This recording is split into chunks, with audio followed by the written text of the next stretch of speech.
తెలంగాణలో ఈరోజు జరుగుతున్న బంద్ ఒక రాజకీయ పార్టీకి సంబంధించిన కాకుండా యావత్ తెలంగాణ రాష్ట్రంలో 52% ఉన్న బీసీలుగా ఓబీసీలుగా స్వతంత్రం వచ్చినప్పటి నుంచి ఇప్పటిదాకా ఒక ముఖ్యమంత్రి కాలేకపోయిండు. మంత్రివర్గంలో కూడా 52% ఉన్నప్పటికీ కూడా సముచిత స్థానంలో మంత్రివర్గ నియామకంలో రాజ్యాంగానికి సంబంధం లేకపోయినా ఎక్కడ ఏ ప్రభుత్వాలు కూడా 50% బీసీలకు మంత్రి పదవులు ఇవ్వలే. ఏ పార్టీ పాలించినా కూడా రాజ్యాంగ సవరణ అక్కడ లేకున్నా ఇవాళ నామినేటెడ్ పదవులు ఏవైతున్నాయో దాంట్లో కూడా నామినేటెడ్ పదవులలో కూడా ఎక్కడ 52% ఇవ్వలే. అప్పుడు ఇన్ని సంవత్సరాల దేశ చరిత్రలో రాష్ట్ర చరిత్రలో ఈ వర్గాలు రాజకీయంగా సామాజికంగా ఆర్థికంగా విద్యాపరంగా నష్టపోతున్నారని చెప్పి అనేక సందర్భాల్లో అనేక పార్టీలు మాట్లాడి మేనిఫెస్టో కూడా పెట్టినాయి. కానీ కొన్ని సాధించబడ్డప్పటికీ చాలా సమస్యల మీద ఇంతవరకు సాధన జరగలే. ఇవాళ సర్పంచులుగా, ఎంపీటీసీలుగా, జడ్పీటీసీలుగా, ఎంపీపీలుగా, జిల్లా పరిషత్ చైర్మన్లుగా, రేపు కౌన్సిలర్లుగా, కార్పొరేటర్లుగా 42% ఏదైతే కామారెడ్డి డిక్లరేషన్ చేసిందో వారు ఆనాడు చేస్తున్నప్పుడు ఈ రాష్ట్రంలో వారు అధికారులు లేరు, కేంద్రంలో కూడా అధికారులు లేరు. కానీ వారు చేసింది ఏ విశ్వాసంతో, ఏ నమ్మకంతో, ఏ అథారిటీతో చేసినా కానీ చేసింది. ఉత్కంఠభరితంగా చర్చోపచర్చలు జరిగినాయి. కానీ వాళ్ళు ఎక్కడ వేసిన గోగుడికి ఎక్కడే ఉంది తప్ప అది కాలే. మాలాంటి వాళ్ళం లేదా మేధావులు, న్యాయ నిపుణులు చెప్పింది కూడా, అయ్యా మీరు తెలిసి కూడా ప్రజల్ని మోసగించే ప్రయత్నం చేయకండి, ఇప్పటికే డ్రామాలు ఆడినాం, ఇంకా డ్రామాలు ఆడద్దు, బీసీల ఆత్మగౌరవంతో బీసీ ప్రజలతో చెలగాడమాడే ప్రయత్నం చేయొద్దని చెప్పి చాలామంది చెప్పిండ్రు. కానీ డ్రామా మాత్రం జరిగింది. మేధావులు, న్యాయ నిపుణులు, అనుభవం ఉన్న నాయకులు ఏదైతే చెప్పిండ్రో అదే ఇవాళ నిజమని నిరూపితమైంది. నేనేమంటున్నా, మీకు నిజాయితీ ఒకరి మీద ఒకరు విమర్శించుకుంటాను. భారతీయ జనతా పార్టీ ఆపిందని లేదా ఇంకొక పార్టీ ఆపిందని మాట్లాడుతున్నాను. కానీ ఎన్నికల కంటే ముందు స్వయంగా రేవంత్ రెడ్డి గారు మాట్లాడిన మాటలు ఒక 1 minute వీడియో ఉంది, మీరు ఎప్పుడైనా చూడండి.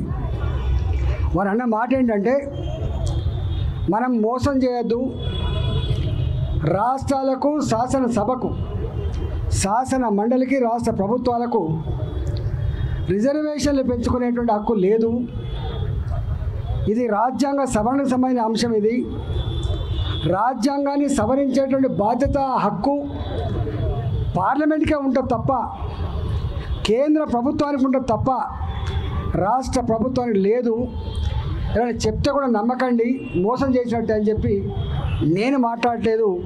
ఇది స్వయంగా రేవంత్ రెడ్డి గారి మాటల్లో మనకు కనబడుతుంది. ఎందుకంటే పేపర్ స్టేట్మెంట్ కాదు, ఇది టీవీలలో ఆడియో మన ముఖం కనబడుతుంది. అని మాట్లాడుతున్నా అంటే నా ముఖం కనబడుతుంది, నా మాటలు కనబడతాయి, నేను తప్పించుకోవడానికి ఆస్కారం లేదు. కానీ వారు ఆ సాహసం చేసిండ్రు. ఇవాళ గవర్నర్ గారు దాన్ని ఆమోదిస్తలేదని, కేంద్రంలో ఉన్న బీజేపీ పార్టీ ఆమోదిస్తలేదని, కోర్టు కొట్టేసిందని చెప్పి మాట్లాడుతున్నారు. 100%. ఇవాళ రాష్ట్రంలో రాజ్యాంగ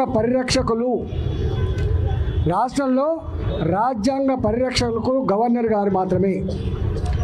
దేశంలో రాజ్యాంగ పరిరక్షకులు రాష్ట్రపతి గారు మాత్రమే. మనకు ప్రభుత్వమైన జీవో ఇస్తే రాచముద్ర మీకు గవర్నర్ నుంచే వస్తుంది, గుర్తుపెట్టుకోండి. రాజపత్రం అని చెప్పి, రాజముద్ర అని చెప్పి గవర్నర్ ఆఫీస్ నుంచి వస్తుంది. కేంద్ర ప్రభుత్వం చట్టాలు చేసినప్పటికి కూడా అంతిమంగా జీవో రావాల్సింది రాష్ట్రపతి పేరు మీద వస్తుంది తప్ప వీళ్ళ పేరు మీద వచ్చే ఆస్కారం లేదు.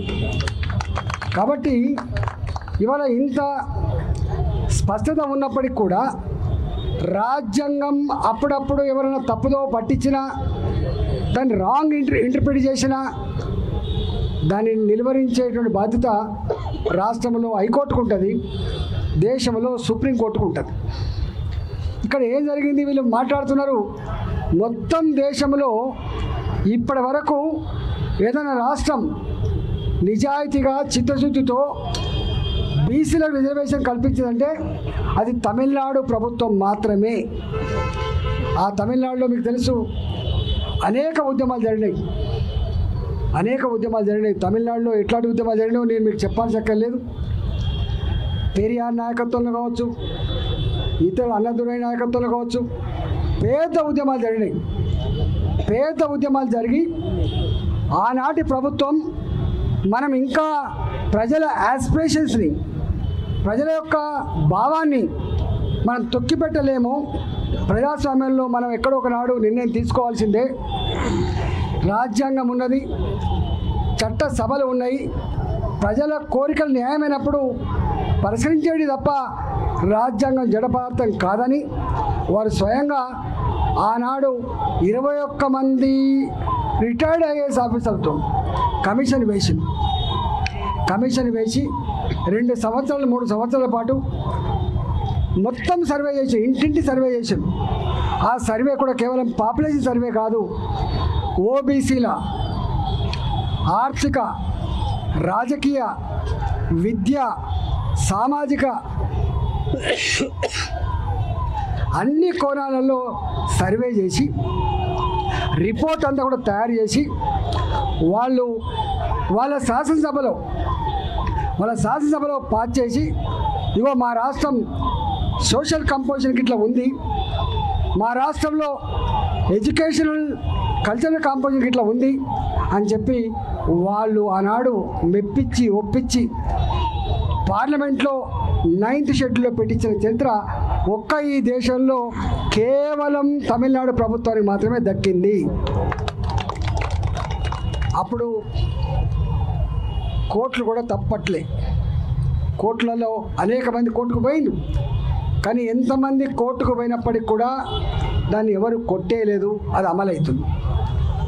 మేమేమంటున్నామంటే తెలంగాణలో కూడా కేసీఆర్ ఒకసారి సర్వే చేసిండు, ప్రాపర్ స్టాటిస్టిక్స్ లేకుండా ప్రాపర్ ప్లానింగ్ ఉండదని చెప్పి సర్వే చేసిండు. దాని పేరు సమగ్ర కుటుంబ సర్వే. ఒక్కరోజుతో చేసిండు. అవుతుందా? ఆయన కూడా బీసీ కమిషన్ వేసిండు, ఇప్పుడు సుధీర్ కమిషన్ వేసిండు. ఎన్ని కమిషన్లు వేసినా ఎన్ని తీర్మానాలు చేసినప్పటికి కూడా ఎక్కడ కూడా అమలు కాలే. ఈ చరిత్ర మర్చిపోవద్దు. కేసీఆర్ కూడా కమిషన్లు వేసిండు, సుధీర్ కమిషన్ వేసిండు, ఇంకో కమిషన్ కూడా వేసిండు. ఎన్ని కమిషన్లు వేసినా కూడా కాలే. ఎందుకు అంటే నిజాయితీ లేదు కాబట్టి, నిజాయితీ కంటే స్టాటిస్టిక్స్ సేకరించలేదు కాబట్టి కాలే. కానీ ఇవాళ ఈ ప్రభుత్వం కూడా ఇవాళ భూసాని వెంకటేశ్వర్లని ఇంకోటని వేసింది తప్ప ప్రాపర్ స్టాటిస్టిక్స్ ప్రాపర్ కమిషన్తో తీయలేదు. కేవలం స్టాటిస్టికల్ డిపార్ట్మెంట్ తోటి జనాభా లెక్కలు తీసిండ్రు. ఆ జనాభా లెక్కలు కూడా ఎంత తప్పుల తడకనో మీరు చూసిండ్రు. 42% బీసీ జనాభా అని చెప్పి ఇచ్చింది. ఆనాడే బగ్గు మన్నాయి, అరే మేము 52% ఉంటే 42% అంటారు అంటే ఇవన్నీ కూడా తప్పుల తడక, ఈ లెక్కలన్నీ కూడా తప్పులు తడక అని చెప్పి ఆనాడే మాట్లాడి మరి ఆనాడైనా కనీసం అర్థం చేసుకొని ఇవన్నీ బంద్ చేసి నిజాయితీగా భూమి మీదకి వచ్చి బీసీలకు ఒక మెసేజ్ ఇవ్వాల్సి ఉండే. కానీ ఇవ్వకుండా మేము తీర్మానం చేసినాం, మేము యునానిమస్ తీర్మానం చేసినాం, గవర్నర్ గారి మీద నెట్టించే ప్రయత్నం చేయడం, కోర్టులో పోయి కోర్టు సహకరిస్తలేమని చెప్పడం, కేంద్ర ప్రభుత్వం సహకరిస్తలేమని చెప్పడం, ఇదంతా కూడా తప్పుల తడక.